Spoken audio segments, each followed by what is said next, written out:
Kumakalat ngayon sa social media ang video na ito kung saan makikita ang mainitang pagtatalo ng isang traffic law enforcer at ang kanyang nahuling motorista. Sa video, kinumpiska ng enforcer ang susi ng motorsiklo ng nahuling motorista at pinagbantaan ito.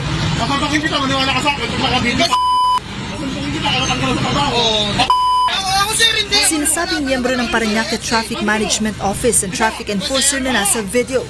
Ayon kay Metropolitan Manila Development Authority Traffic Chief Edison Bongnebriha, nai-report na sa kanila ang ukol dito at patuloy nang iniimbestigahan ng Parañaque Traffic Bureau ang naturang enforcer.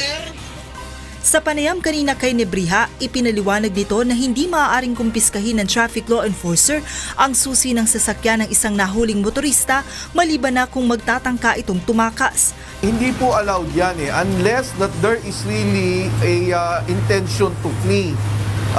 Universal po yan, kahit sa ibang bansa ginagawa na kinukuha po yung susi bago pa po makadisgrasya ulit yung motorista. But then again, in this case, judgment call ho siguro nung enforcer na kunin yung susi. Maybe he seems or he deems na yung motorista ay baka tatakbo. But nonetheless, sir, hindi po kailangan po yan palaging ginagawa. Hindi po yan SOP. Ang nakababahalaan niya sa naturang insidente ay ang ginawang pagbabanta ng enforcer sa motorista. Ayon pa kay Nebriha, walang mali sa pagbivideo ng mga ganitong insidente dahil magagamit ito bilang ebidensya sa pag-iimbestiga ng mga otoridad. Subalit nakiusap ito na dapat ay gawin ito ng tama upang mapalabas ang tunay na istorya at matukoy kung sino ang tunay na may kasalanan. Yung mga enforcers din namin, we also encourage them to document their apprehension. Para sa ganon, kung babalik na rin kami, may ebidensya kami na tama yung ginawa namin.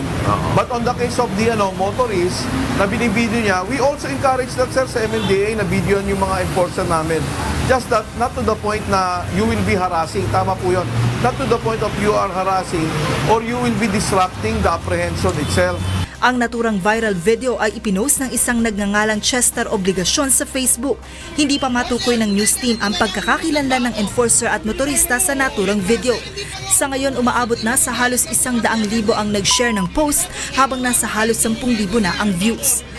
Joanano, UNTV News and Rescue, Quezon City.